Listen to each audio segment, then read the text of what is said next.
గత కొన్ని రోజులుగా తిరుపతిలో జరుగుతున్నటువంటి పరిణామాలపైన మీకు అవగాహన ఉండే ఉంటుంది. తిరుపతి నడిబొడ్డులో ఉన్నటువంటి విలువైనటువంటి స్థలాన్ని కాజేయాలన్నటువంటి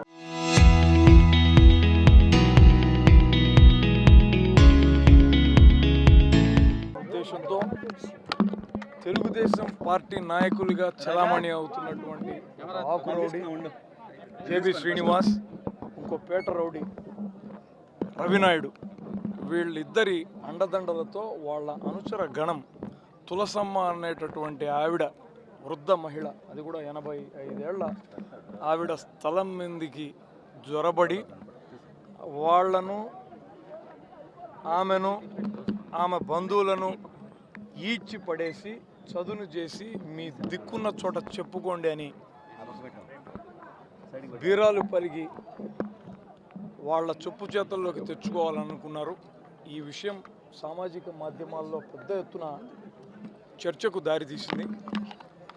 తీరా ఈ స్థలం ఎవరిది, ఎందుకు వీళ్ళు ఇలా చేయాలనుకుంటున్నారు అన్నటువంటి విషయాలు ఆరా తీస్తే తమ వర్గానికి, తెలుగుదేశం పార్టీకి అనుకూలంగా ఉన్నటువంటి పత్రికలకు సంబంధించినటువంటి విలేకరులకు కొంత స్థలాన్ని ఇస్తున్నామన్నటువంటి పేరుతో తక్కిన స్థలాన్నంతా కూడా కోట్ల రూపాయల విలువైన స్థలాన్ని జోబిలోకి వేసుకోవాలన్నటువంటి ప్రయత్నం జరిగింది.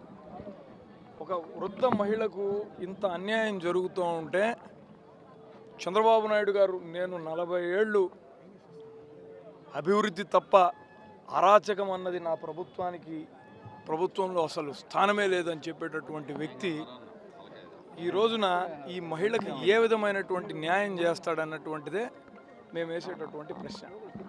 ప్రధానంగా మేము ఇక్కడ పెద్ద ఎత్తున ఈ మహిళకు, ఈ వృద్ధురాలికి మద్దతు తెలుపుతూ కూర్చోవడం వెనకాల ఉన్న కారణం, ఆ రోజు అక్రమంగా ఈ స్థలంలో జొరబడినటువంటి వ్యక్తులు ఎవరైతే ఉన్నారో, వాళ్ళని ప్రోత్సహించినటువంటి నాయకులు ఎవరైతే ఉన్నారో ఆ రౌడీ మూకలందరి మీద క్రిమినల్ కేసులు నమోదు చేయాలా. ఈ ప్రభుత్వానికి చిత్తశుద్ధి ఉంటే మేము ప్రజల పక్షానే నిలబడున్నాం, ప్రజల శాంతి భద్రతలు కాపాడడం మా బాధ్యత అని నిజంగా మీరు ఫీల్ అవుతుంటే తక్షణం వీళ్ళ మీద కేసులు పెట్టండి. దానికి కావాల్సినటువంటి సాక్ష్యాలన్నీ కూడా సోషల్ మీడియాలో ఆల్రెడీ స్పష్టంగా ఉన్నాయి.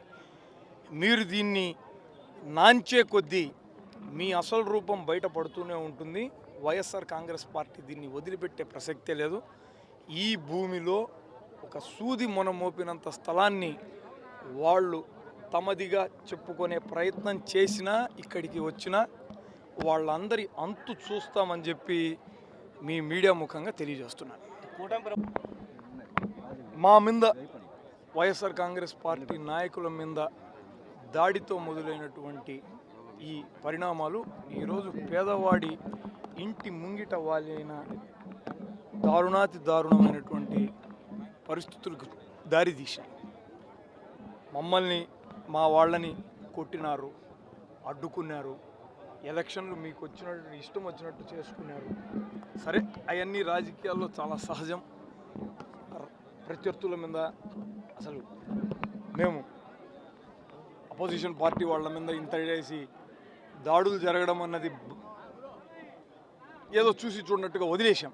కానీ ఈ రోజున ఓ సగటు పేదవాడి ఇంటికి ఈ వచ్చి వాలడాన్ని వైఎస్ఆర్ కాంగ్రెస్ పార్టీ ఎట్టి పరిస్థితులను ఉపేక్షించదు.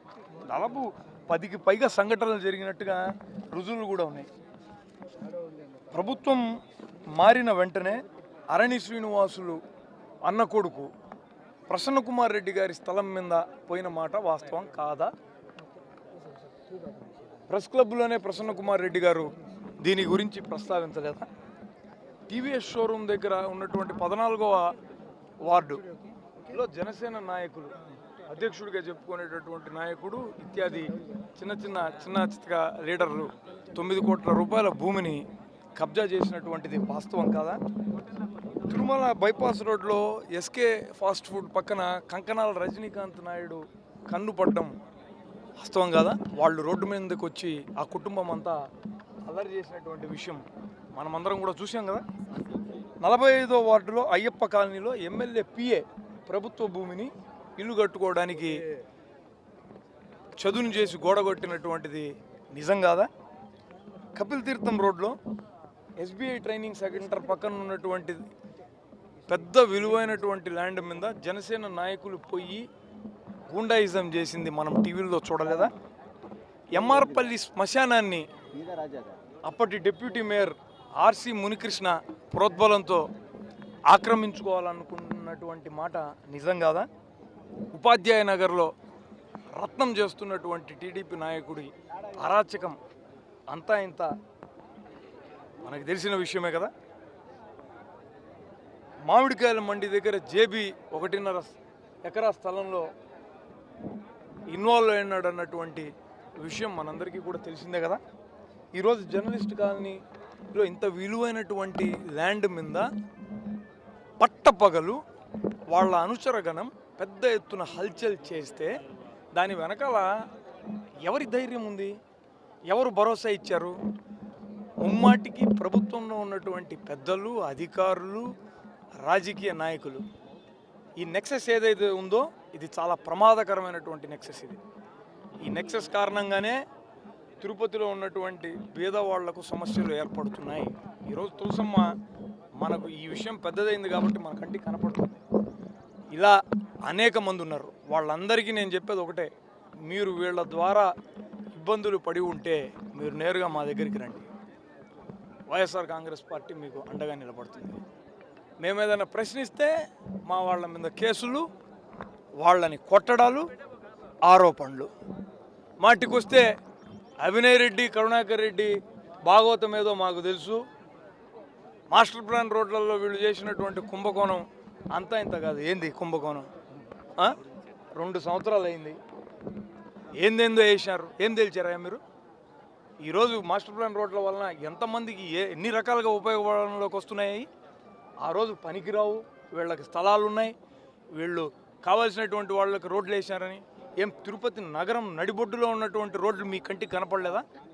అంటే ప్రతిదానికి ఒక విమర్శ చేసేయడం, వాళ్ళ మీద బురద పూసేయడం. ఈరోజు మీరే కదా అధికారంలో ఉండేది. నిన్నటి నుంచి ఒకటి, ఆ డ్రగ్స్లో అమ్మినటువంటి వాడు నా అనుచరుడట. వాడికి నేను చెప్పినానంట అమ్మమని. నాకు రోజుకు 8 కోట్ల రూపాయలు డబ్బు వస్తుందంట నెలకు. ఏం మాట్లాడుతున్నారే? 8 కోట్ల రూపాయలు డబ్బు ఏంది రావడం? సిగ్గుందా మీకు? మీరు ప్రభుత్వంలో ఉండరు. మీకు దమ్ముంటే, చేతనైతే నిరూపించి నన్ను ఉరిదీయండి. నేను దాంట్లో నా చెయ్యి నిజంగా ఉంటే. ఇష్టం వచ్చినట్టుగా మీకు తోచింది చెప్పుకుంటా ఏదో బురద జల్లాలనుకుంటే జనమేం వెరిపప్పలు కాదు. కొంత ప్రాక్టికాలిటీకి దగ్గరగా రండి. మీరు చేస్తున్నటువంటి దుర్మార్గాలను నేను ఎట్టి పరిస్థితుల్లో ఉపేక్షించబోను. ఈ పోరాటం కొనసాగిస్తూనే ఉంటాను. నా వెంట్రుకు కూడా బేకలేరు మీరు.